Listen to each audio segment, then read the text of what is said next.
This episode of the Restoration Today podcast is presented by NextGear Solutions, a leading provider of property restoration workflow software. NextGear was recently acquired by CoreLogic, a leader in property information and data-enabled solutions, in a move to bridge the insurance and restoration industries into one open platform and to offer new, best-in-class solutions that improve how the industry helps millions of people protect and restore the homes they love. Learn more at corelogic.com/nextgear.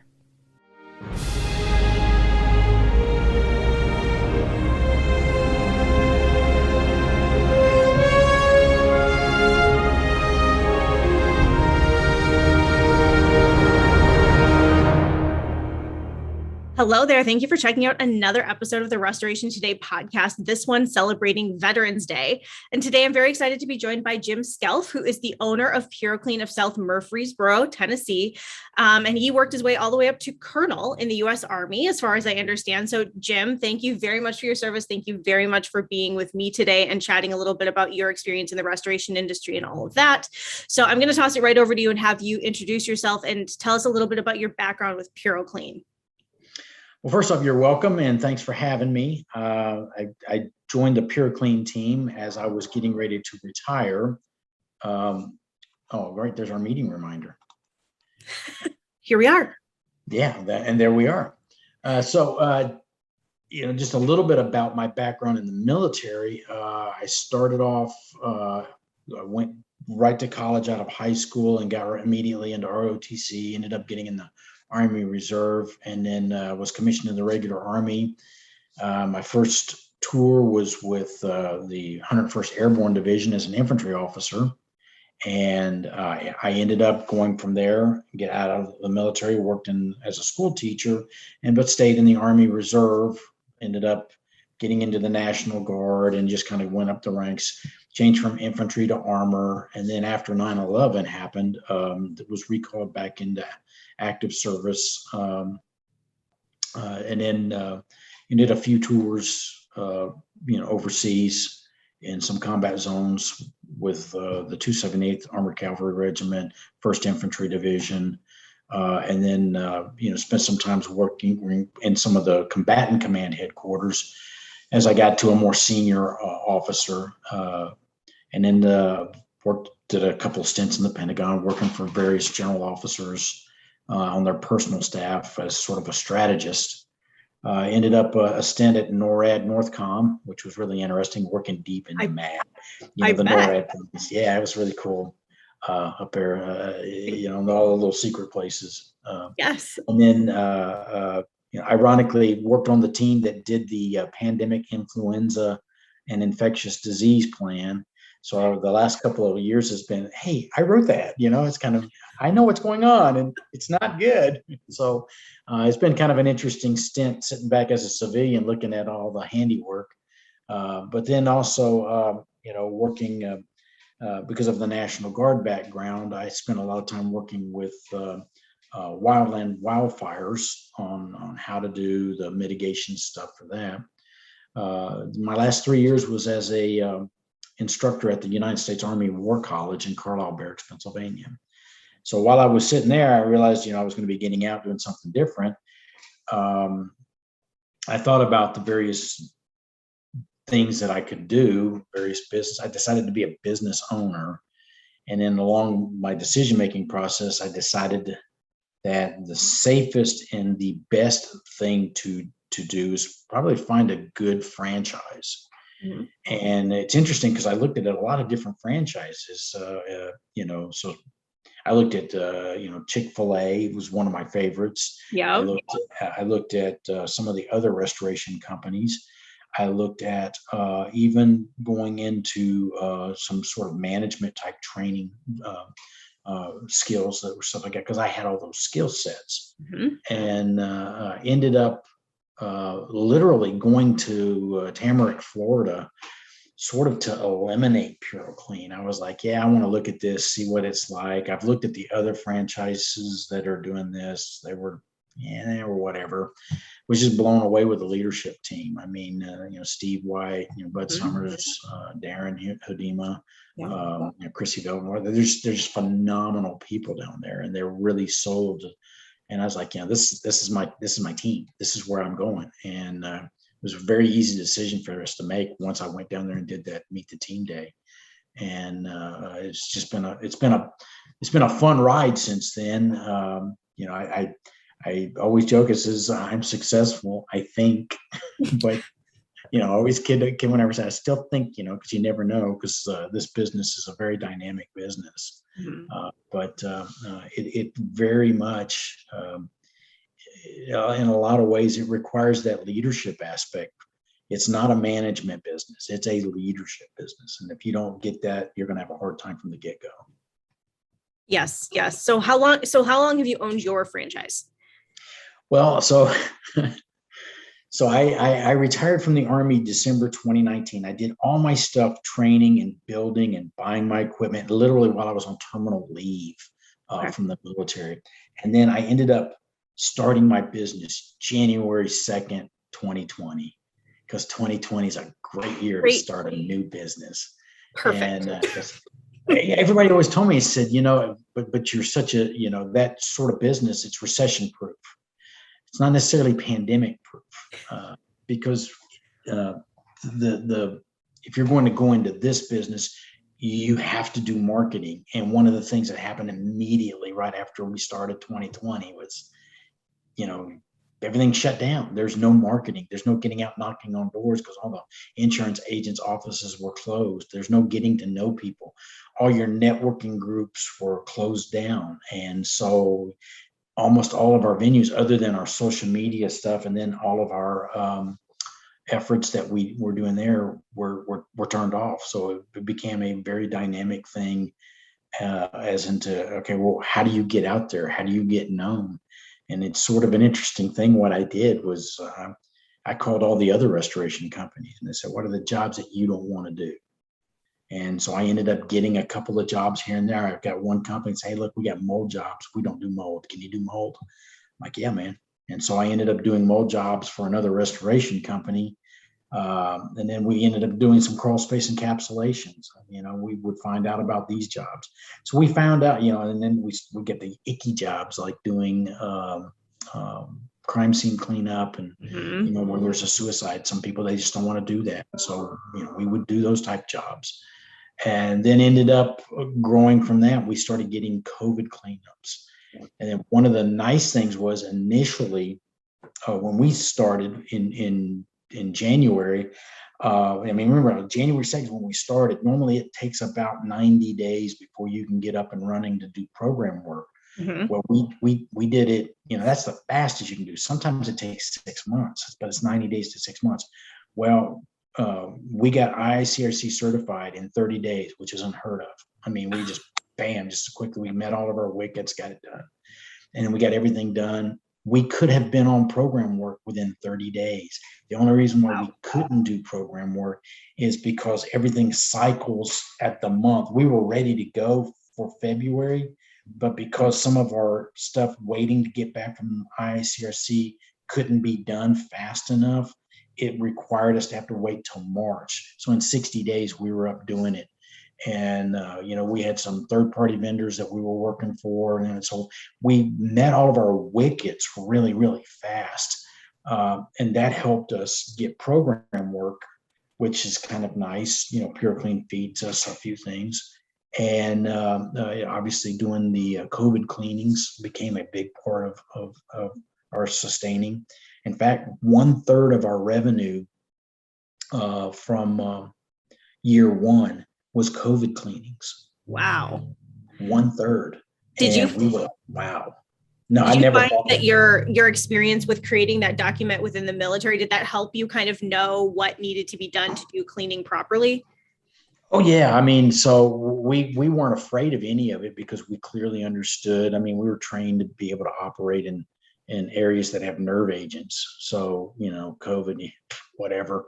COVID's not going to make you do the funky monkey, so it's like we were concerned. We took care of it. We made sure we were doing it right, but we weren't afraid of it. And again, it goes back to leadership. There were several companies that would send us jobs because they didn't want to do them. And the reason why they were afraid of, hey, we don't know what this is going to be like. We don't know what the legal ramifications are. And so I'm in constant contact with the people down in Tamarack, and they're like, hey, Jim, here's what you're looking at. This is what you need to have. This is what you need to do. Here's a way to do this safely. Here's how you take care of your employees. There should be no issues here. And we just did it. And so having that support background from Tamarack, up into there, and also with our regional directors constantly saying, hey, look, we're on this. We're looking at this. Here's where we think this is an opportunity for you to do business safely and to be able to take care of your people and grow. And it ended up being a big deal for us. So the biz dev team down there at Tamarack did a great job getting us these opportunities. And then, for me as a small business, it saved our bacon. Without that opportunity, 1/3 of my revenue would have been gone just in COVID cleanings. So, that's pretty big. That being said, as a business owner going through that, looking at saying, hey, look, we're doing all this. It's really good money. We're doing well, but we know this is not going to last. Yeah. So we were constantly in contact with biz dev down there. Hey, I need to be able to get more water jobs in my area. I need more fire jobs. And then as things opened up to the conventional, 80% of my business my first year was program work. And that was scary because I'm like, a program can get turned off just like that. And so we were constantly trying to flip that. And we've been very successful this year in turning that dynamic around. Nice. Okay. So you've talked a lot about leadership and how that's translated from military into restoration. So what are some other things that you feel like being a veteran, being in the military, having all of that experience has translated into the restoration industry in general? Obviously there's like the crime scene stuff. Maybe that's a little bit different. And yeah. So, so you're not, maybe not as we've seen, obviously we have to be very cognizant of things in doing crime scene. We never force anybody to do that aspect of but we don't give anybody the options about doing mobile jobs or doing crawl space. If you come to me and say, look, we're not going to go in a crawl space, I'm like, well, thank you for your interview. Have a nice day, because we're going to have to go into crawl spaces. It's what we do. I had some poor guy come out, he was 6'8".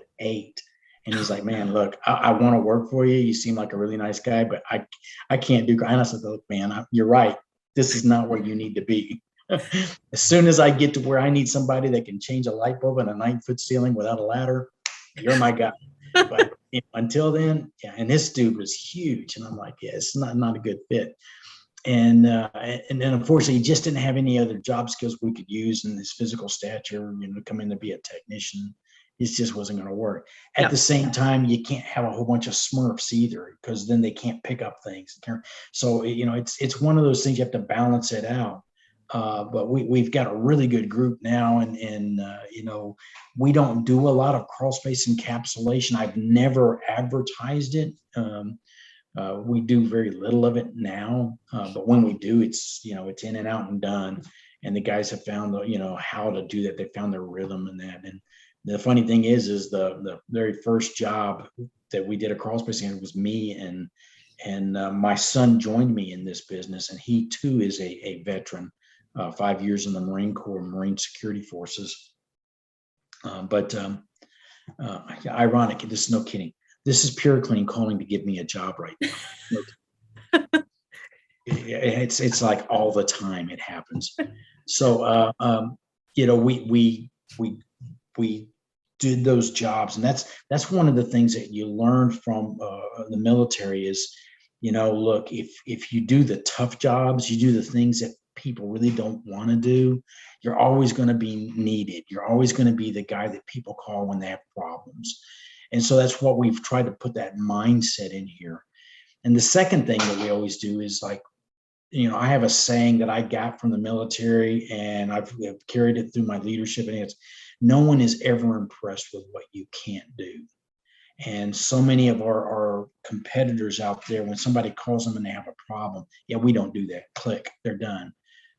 Our mindset is, listen, let me see if I can find you someone who can help you. Yep. That's not necessarily a service we provide, but we know somebody who could help you. And we try to hook them up, and we literally go, give me your information. Let me call some people. I'll get back to you. And we've literally called somebody, hey, can you do this type of service? And then we'll call that customer back. Hey, look, we don't do that, but here's so-and-so, and he's going to be giving you a call in the next hour, and he can probably help you. And that may not get us any revenue, but what that does is it allows us to help people, be a problem solver. And eventually, so an interesting story going along that, we had a lady called us, and her trailer had burned down. She's like literally 80 miles from here. Her trailer had burned down to the frame, and she needed somebody to haul the frame away. Everything was gone. There's no money in this for us. Yeah. So she'd been calling around trying to find somebody. Well, we ended up finding somebody who could help her. And then, that's it. Went on happening. About 3 months later, we got a call from somebody who needed help because it had been, and it was a couple of, someone had passed away. They had COVID, and they died in their home, and they needed someone to come out and take care of that, to do a cleaning, because it was not a good death. Let me just say it that way. Mm-hmm. A very ugly scene. And so when we tracked it down, do you know who recommended us for that job? That lady. So it bread on the water, it comes around. No one is ever impressed with what you don't do, but if you'll help people, people will find you because they need help. Yes, that is absolutely true. So do you have other veterans or first responders working in your business beyond you and your son? So there's me and my son. Our office manager is the wife of a veteran, a disabled veteran. And then we do have another gentleman we call him our punch out guy. And he sort of does, because we do a pretty good, we're full service. Not only do we the mitigation, we do the reconstruction. And so he's the guy who closes out on the back end and goes and makes sure all the doors are right. Make sure they put the light switch stuff back in there, all the trims done, that kind of stuff. Okay. So, so what would you tell veterans who are, maybe getting toward the end of their service, looking for a next step in their career, finding a civilian job? What would you say about restoration and maybe it being a good fit for other veterans looking for their next step? As a business owner or as employment? I think it could be either. I know that there are a lot of opportunities in both aspects. So in my business, a veteran, someone who would be at that NCO level, that can manage projects, that can run a schedule, that can run crews, that can get stuff done. That's what I need. I need that today. I'd hire that now. So if you can do that, I'm going to hire you, and I'll build a business around you. If you want to be the business owner, there are phenomenal opportunities. You have a burgeoning, growing franchise in PureClean, owned by Signal Restoration. The opportunity for the symbiotic relationship there is just phenomenal. And so the ability to then be able to grow and to go and to keep getting bigger in almost any area that you go to. So, and it's nice. You don't have to, unlike where, for example, I mentioned Chick-fil-A earlier. You go and you pay your money and you start that business, and you go, it's really not your business. That building, that business, all the equipment inside that, even the food, that's all belongs to Chick-fil-A. You're just paying for the opportunity to run that business and make money there, which is nice. But at the end of the day, when you croak or you leave or you just decide to retire, that's Chick-fil-A's store. Yeah. You're just going to put somebody else in there to do the same thing you did. So as you built it up, you can make good money doing that, but at the same time, it's not yours. This is my business. And so I'll do what business I want to do. And, we literally have customers that, we really want to do things with. And we sometimes may have a customer and say, this isn't a good fit. You probably need to go find somebody else to do your work. And because you build those relationships. And so sometimes things happen that way, but it's your business. You can build it as big as you want, or you can just, if you want to keep it where it's just you and two or three Bubba's, you can do that. The models are pretty, helpful that you can get where you understand what you need to grow in order to get that next crew or to get that next territory or whatever else. So you just go by the numbers. And I tell my guys, I said, we're subject to three tyrannies in this business. And, one's the tyranny of distance, because other than one exception, nobody brings their house to us to clean or to fix. Mm-hmm. We actually had somebody bring a motor home to us once to do a job. That's very convenient. That's sure. Great. We cut them a deal. Hey, look, I don't have to drive to you, so you brought it to us. Great. But that's rare. Not too many people are going to bring their stuff to you to fix. So you end up having to go there, and you have to understand that. Then there's the tyranny of the urgent, and you have to be able to respond. And that's what we are in business for. We have to be able, when somebody calls that number, they expect somebody's going to be there within a few hours. So we always have to have capability. We always have to have equipment. We always have to be able to do something. And what's wild, I literally have pictures of my warehouse being completely cleaned out. Every piece of equipment I got is on a job site somewhere, and there's none to be had anywhere else. And we're like, what do we do now? So, people are still calling. So we would still go. We would begin to map it out. We would estimate when we're going to be able to put equipment out there. We would get a plan together. And then as soon as we were shutting down one job, we were bringing equipment into the next one. And that's a phenomenal. That's when your business is like in hyper profitability. It's when you're going from job site to job site with equipment. You're literally cleaning it as you're going from one place to the next, changing filters, doing whatever you need to do in order to make it work. And then the third tyranny is the tyranny of the numbers. You have to make your profitability. You got to know what those numbers are. And as a business owner, my first year, I was always in a panic because I didn't understand my numbers. And I became much more of an effective business owner as I could gain and see what my metrics were and master, when I say master, marginally master QuickBooks to where I can understand what my profitability centers are and where I need to be with my numbers. And then that allows me to understand, okay, I am ready. I am ready now to bring out that next crew, to bring on that next project manager, to hire that next business development person. So, that's where we're at right now. And it's an exciting place to be because we're growing. Awesome. Okay. So how did you learn so much about the restoration industry so quickly? You've been in it less than 2 years at this point, and it sounds like you understand quite a bit. I know you got your IICRC designation and stuff like that for your company, but how have you learned so much so fast? Well, so it was a bit of a stacked deck. So growing up, our family, we grew up in a rural area in Kentucky. And literally, I jokingly tell this to people, when someone passed away, everyone came together and dug the grave. And people are like, oh, that's kind of weird. Well, that's a small community. And so that's the way it was. When somebody's house caught on fire, everybody went over there and helped clean it up, helped build the barn, helped when somebody had a tragedy. So yeah, there was insurance, but for the most part, there were still neighbors. Mm-hmm. So growing up, and then, obviously doing work with, church work, mission work, stuff like that.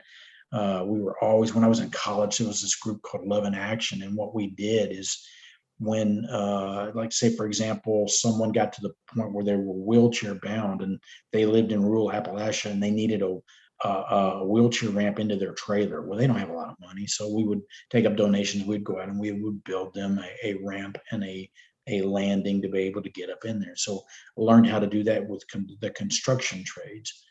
So growing up, I was always, even in my military career, and then when I got out and was working, we were always doing these types of jobs and things like that. Especially when it came to like fixing and flipping houses. And even when I was at the war college, I was bored out of my mind because I was used to being in the Pentagon where you're working 16 hours a day, 6 days a week. And the only day off was to get ready for the other 6 days. So, I mean, you were just constantly churning. And then I'm at the war college, and it's like, I show up at 7:30 in the morning. I'm the first guy in the parking lot. I walk in the building, I'm turning the lights on because all the motion detectors, and I leave. I'm the last guy in the parking lot. I'm leaving at 4:30. I was bored out of my mind. So I started flipping houses, and I made pretty decent money doing that. But one of the things I learned in doing that and flipping houses is that houses that had mold, that had smoke damage from some tobacco use, or that had a lot of damage in them, those were the ones that you could really pick up at a good price. And since I knew how to fix them, like, well, okay, that's easy. I mean, how do I get rid of this nasty odor in this house from all these animals? I know how to do that. I've done that for years for people. So how do you do that? Well, I'd go in there and take care of it, replace what I need to replace, put out the stuff to do that. And so it just became a very natural fit. And it's so interesting sometimes when people are like, how do you know this? I'm like, you really don't want to know how I know this. So let's just go on to the next thing. We've done so much with it. It's amazing. Okay, so I want to go back to your military days, something you mentioned at the very beginning. So I lived in Colorado Springs for a while, and so know all about, you said NORAD, and I'm like, I'm interested. Yeah, so I was at Peterson Air Force Base, which is where NORTHCOM and NORAD is housed. Yeah, we were always at Cheyenne Mountain, and then we were always out at all the little satellite bases. So yes, with Air Force Academy. Yeah. Yes. Yeah. My freshman year of high school was at the high school on the Air Force Academy, because that's actually a public high school. And so my mom had to drive me every day, but I'm curious what it was like. I know you probably can't say too much, but what it was like being like inside a mountain and kind of what NORAD is like. And I don't know, just from a civilian perspective it was always interesting to go to the zoo or know that there was like stuff inside the mountain and not know really what was there. Well, what a lot of people don't know is NORAD is actually a binational command. By that mean it's staffed with Canadians as well as Americans. And then you have a bifurcated, so like the operations, or the J3 that's in NORAD, NORTHCOM, is joint. So NORTHCOM is North American Command. It literally includes Mexico, it includes the Bahamas, stuff like that, all the areas in there. So there's so much that goes on with NORTHCOM and what we do as a combatant command for the United States. And then, of course, NORAD, which is the binational command, which has the Canadian, which is primarily air defense, which is what it means, Northern Operational Regional Air Defense. So what we end up doing is we did a lot of joint operations and things like that with various countries, stuff like that. So it was really an interesting time doing that.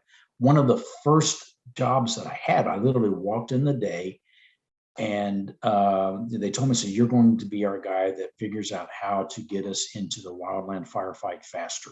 So, because when I showed up, it was like a couple months after the Air Force Academy almost got burned down. Like a lot of the acreage out there get caught on fire from the it wasn't the Black Forest fire, it was the one prior to the Waldo Canyon fire. And so, I ended up working with all these groups, build up the, what we called an expedited response plan and various things on how to get the MAFs, the C-130s that drop the detergent, how to do that, how to get assets into the firefight faster from the Department of Defense, because the Department of Defense has a huge amount of equipment, has a huge amount of capability, and has a really big checkbook, so that they can get in there and they can do that stuff. Then right after that fall was when Hurricane Sandy happened, and so the East Coast got overwhelmed. The next thing you know, I get a call, on a Saturday, and it's the our what's called our J5. He's a assistant to J5, so 1-star general. And Jim, I got to send somebody to FEMA to help them to figure out a way out of this mess going forward. They need planners. And so did you have any plans for next week? I'm like, yes, sir, doing what you have me to do. And that's basically money and gone. And so, I've basically told, okay, pack your bags. Sergeant so-and-so is getting your plane reservations and stuff worked out right now. I'm like, oh, you mean like now? Okay. It's like, so literally, I was literally on the way to pick my wife up at the airport. It's so funny because just as soon as I got her back, I had to go pack my bags, run to the shop, get all the stuff I needed, and run right back to the airport and leave. So I ran to the airport to pick her up. She ran to the airport to drop me off. I'm sure she was thrilled, like, hi, bye. Okay. Yeah, it's like hi, bye. But it was, that's military life. Yeah. So, so I ended up working with Hurricane Sandy in the FEMA Operations Center to help out. And that was a great experience there. So. Okay. All right. So I guess before we wrap it up here, so I want to go back to, well, we're talking about veteran type stuff. So we're recording this and it's going to come out right around Veterans Day. And, federal holidays in the US now, Labor Day or Memorial Day or whatever it is, they kind of become like barbecue days. And instead of people totally remembering, I think, what the reasons behind them are, people get confused between Labor Day and Memorial Day and all of that. So what does Veterans Day mean to you, or what do these big federal holidays that are meant to recognize veterans or the labor force or whatever it may be, what do those mean to you? Right. Well, so, you have Armed Forces Day, Memorial Day, and Veterans Day. Armed Forces Day is for those that are actively serving. It's a celebration of those guys. And then you have, and then people really don't even know when it is, but then you have Memorial Day, which used to be called Decoration Day. And it's when everybody would go out and honor the fallen.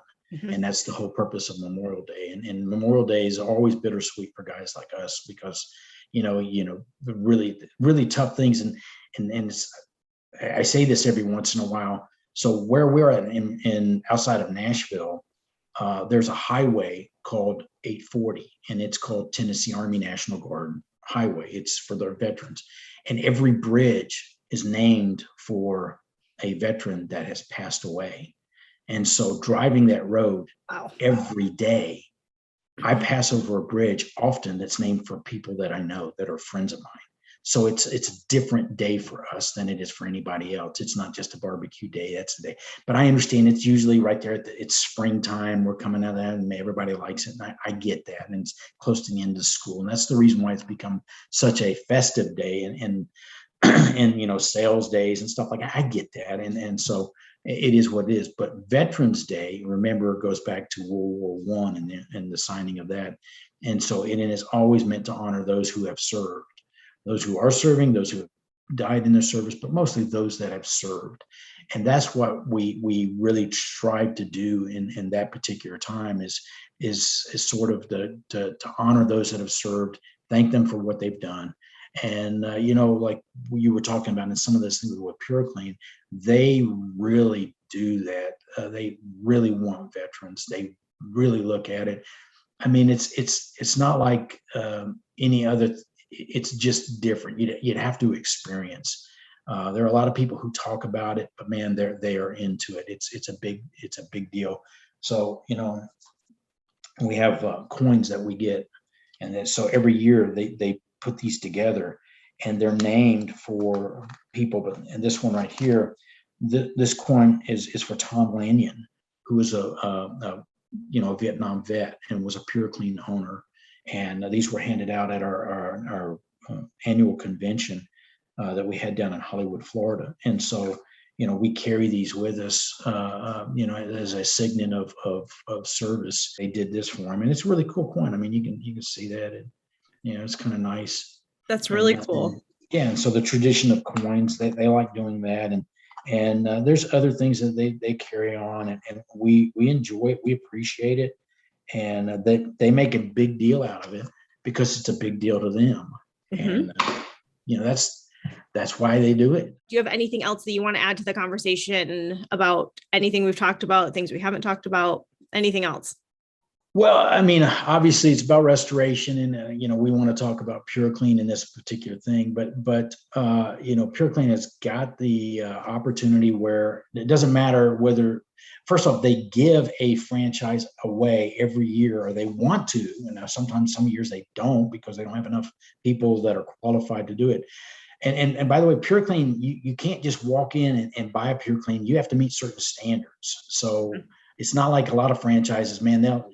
yeah, as long as you got the money, you're in. It's not going to work with them. It's got to be a good fit. And they've recognized that. So they do a little bit of research, and they check to make sure that everything's going to be a good fit for everybody. And they want to give away a franchise to a veteran every year.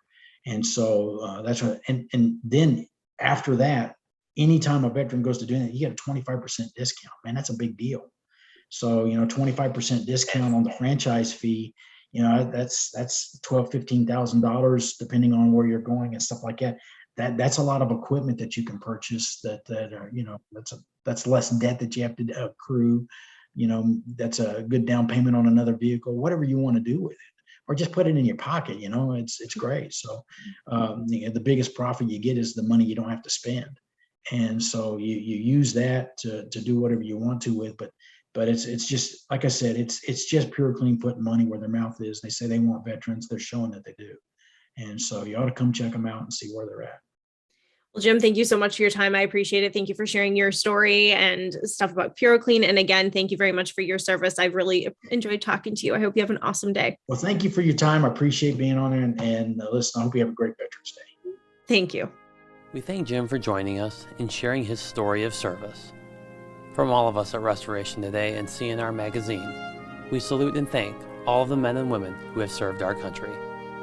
And as always, for more Restoration Today, visit our website, cnrmagazine.com, or get us on your favorite podcast platform.